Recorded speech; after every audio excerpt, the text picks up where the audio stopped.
ବୋଉ କହୁଥିଲା ସ୍ୱାମୀ ଶୋଇ ସାରିଲା ପରେ ତାଙ୍କ ଗୋଡ଼ ହାତ ମୋଡ଼ି ତୁ ଯାଇ ଶୋଇ। ତମେ ତ ପର୍ଯ୍ୟନ୍ତ ଆସିନ, ମୁଁ ତମ ଗୋଡ଼ ହାତ ମୋଡ଼ିନି, ମୁଁ କେମିତି ଶୋଇବି ଯେ?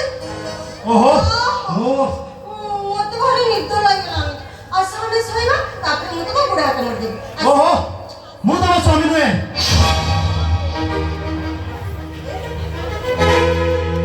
তুমি মদ পিছ? ମଦ ପିଇଛେ। ଏ ମା ସେଗୁଡାକ ପିଅନି, ମୋ ବୋଉ କହୁଥିଲା ସେଗୁଡାକ ଜମା ଭଲ ନୁହଁ। ଆମ ସାଙ୍ଗରେ ନ ମିଶି ସେ ସବୁବେଳେ ଏମିତି ମଦ ପିଉଥିଲା। ବୟସ ନ କରିବା ପୂର୍ବରୁ ସେ ମରିଗଲା। ମୋ ବୋଉ ମତେ ବାରମ୍ବାର କହିଛି, ଝିଅ ଲୋ ତୁ ଯେବେ ବାହା ହବୁ ତୋ ସ୍ୱାମୀକି ତୁ କେବେ ମଦ ପିଇବାକୁ ଦବୁନୁ। ଆରେ ମୁଁ ବା କହିଲି ମୁଁ ତମ ସ୍ୱାମୀ ନୁହେଁ। ତମେ କହିଦେଲେ ହେଇଗଲା। ବେଦି ଉପରେ ବସି ତମ ହାତ ସହିତ ହାତ ଗଣ୍ଠି ପଡ଼ିଛି। ତମେ ହଉଛ ମୋ ସ୍ୱାମୀ ଆଉ ତମେ ହଉଛ ମୋ ଇହକାର ପରକାଳର ଦେବତା। ଦେଖ ସେ ସମ୍ପର୍କରେ କିଛି ମାନେ ନାହିଁ। ମୁଁ ଜାଣିଛି ତମେ କାହିଁକି ରାଗୁଛ। ମୋ ଭାଇ ଯୌତୁକ ବାବଦରେ ତମକୁ ଟଙ୍କା ଆଉ ଫଟୋ ଗାଡ଼ି ଦେଇନି। ତମେ ଏମିତି କଣ ବୋଗାଇ ହଉଛ ଯେ? ଆସ ଆଜି ଆମେ ସାଙ୍ଗ ହେଇକି ଫୁଟବଲ ଖେଳିବା।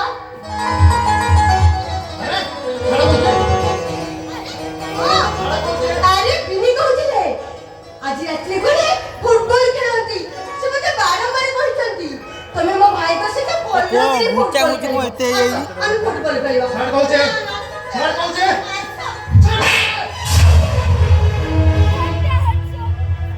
ଏଇ ତମେ ମତେ ମାରିଲ କାହିଁକି ଯେ? ମୁଁ ଆଉ ଗୋଟେ ଭଲ ପାଉଛେ।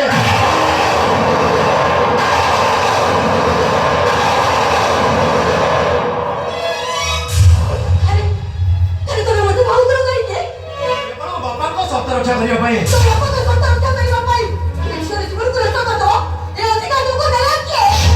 ଦେଖ ଏବେ ବି ସମୟ ଚାଲି ଯାଇନି, କାରଣ ମୁଁ ତମକୁ ସ୍ପର୍ଶ କରିନି।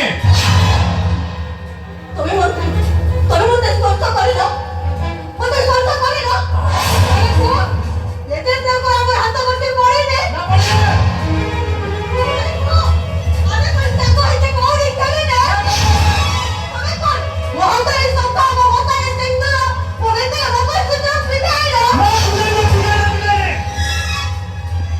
ସତୀଚିତାଙ୍କ କାଳି ଆଙ୍ଗୁଠିକୁ ଆପଣ ସ୍ପର୍ଶ କରିଥିଲେ ବୋଲି ଅଗ୍ନି ପରୀକ୍ଷାରେ ତାଙ୍କ ଆଙ୍ଗୁଠିଟା ଚଳି ଯାଇଥିଲା। ହେଲେ ତମେ ତ ମତେ ବେଦିରେ ବସି ସ୍ପର୍ଶ କରି ସାରିଛ। ତାହେଲେ ମୁଁ ତ କହିବି ମୋ ଦେହ ସାରା ଖାଲି ତମରି ସ୍ପର୍ଶ, ତମରି ସ୍ପର୍ଶ, ତମରି ସ୍ପର୍ଶ। ଆଚ୍ଛା ଯଦି ତମ ଦେହ ସାରା ଖାଲି ମୋରି ସ୍ପର୍ଶ, ଆସ ଆସ ମୁଁ ତମକୁ ମୁକ୍ତି ଦେବି। ତମ ହାତର ଖୋଲିଦେବି ଶଙ୍ଖ,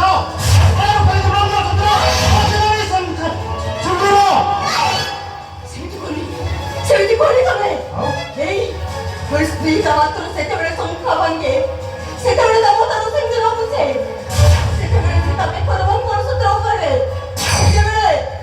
ସେତେବେଳେ ତା ସ୍ୱାମୀ ମରିଯାଏ। ହଁ ମୁଁ ମରିଯିବି। ତମେ ଯଦି ଆଉ ଏଠି ବେଶୀ ଦିନ ରୁହେ ମରିବାଟା ଫାଇନାଲ। ମୁଁ ସତ କହୁଛି, ତମେ ଏଠି ଯଦି ଆଉ ଅଧିକ ଦିନ ରହିବ ତାହେଲେ ମୁଁ ମରିବି, ନିହାତି ମରିବି।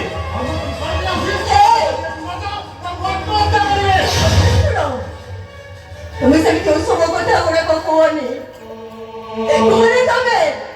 ତମେ ହଉଛ ମୋ ସ୍ୱାମୀ, ପରକାର ଦେବତା।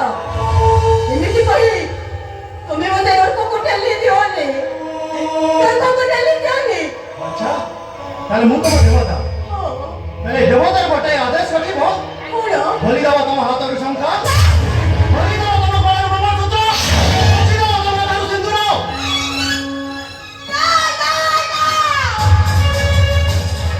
ମୋ ବୋଉ କହୁଥିଲା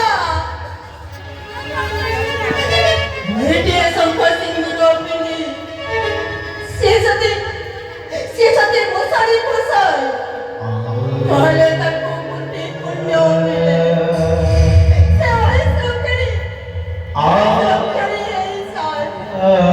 ମୁଁ ତମକୁ ହାତ ଧରୁଛି,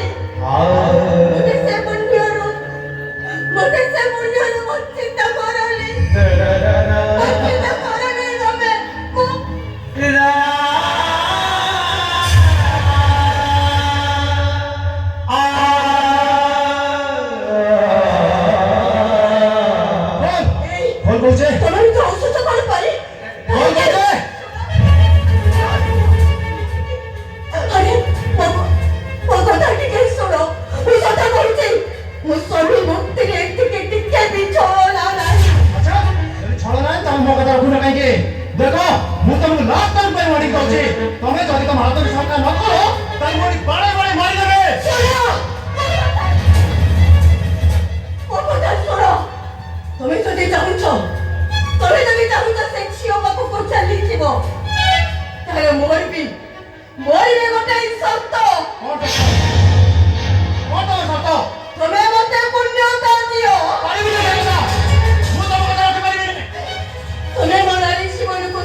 କାହିଁକି ମାରୁଥିଲା?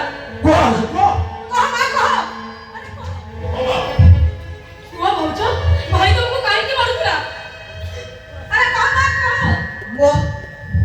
ମୋ ସ୍ୱାମୀ ଚାହୁଁଛନ୍ତି ସ୍ୱାମୀ ସ୍ତ୍ରୀ ସମ୍ପର୍କ ଆରମ୍ଭ ହେବା ଆଗରୁ ମୁଁ